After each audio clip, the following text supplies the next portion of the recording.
Assalamualaikum warahmatullahi wabarakatuh. Perkenalkan, nama saya Natasha dengan NIM 2000278. Sebelumnya yang saya hormati dosen pengampu mata kuliah Humas yaitu Bapak Dr. Hanif Al-Qadri MPD dan Ibu Dr. Marika Setiawati MPD. Baiklah, di sini saya akan menjelaskan materi pada pertemuan 10 yaitu public internal. Materi pertama ada Public Internal Employer Relation. Public Internal Employer Relation atau pekerja internal publik adalah bidang dalam manajemen sumber daya manusia yang fokus pada hubungan antara manajemen perusahaan dengan karyawan internal atau pekerja dalam organisasi tersebut. Ini termasuk semua upaya yang dilakukan perusahaan untuk memelihara dan meningkatkan hubungan antara manajemen dan karyawan. Tujuan dari Public Internal Employer Relation ini adalah untuk menciptakan lingkungan kerja yang sehat dan produktif, meningkatkan komunikasi antara manajemen dan karyawan, dan memastikan bahwa kepentingan karyawan diakomodasikan. Materi selanjutnya itu ada fungsi Public Internal Employer Relation. Yang pertama itu adalah komunikasi internal. Menjaga saluran komunikasi terbuka antara manajemen dan karyawan. Ini dapat mencakup pertemuan reguler, komunikasi tertulis, dan berbagai bentuk interaksi lainnya. Yang kedua, manajemen konflik.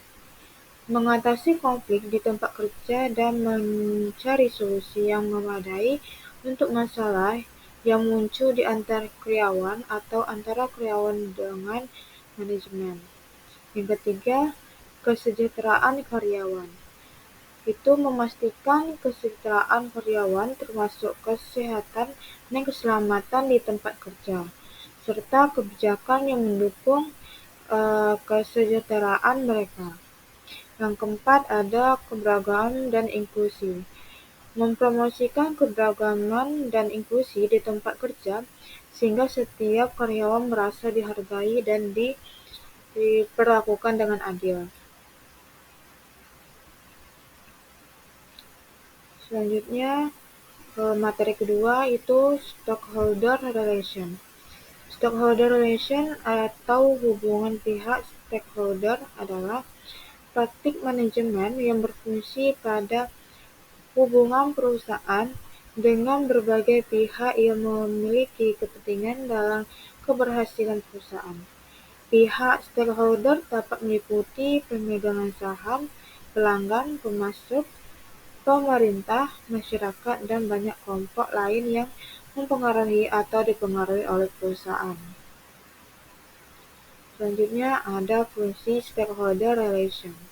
Yang pertama, identifikasi stakeholder.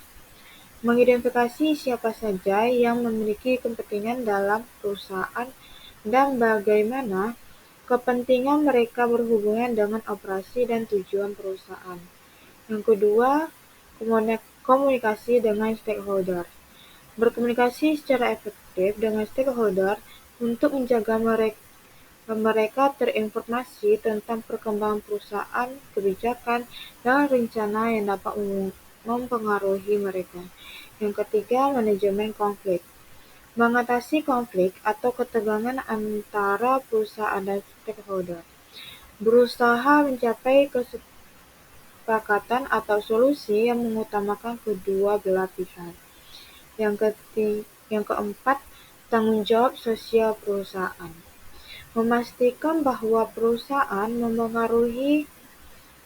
memenuhi tanggung jawab sosialnya kepada masyarakat dan lingkungan, serta mengelola dampaknya pada stakeholder. Yang kelima, berkelanjutan bisnis.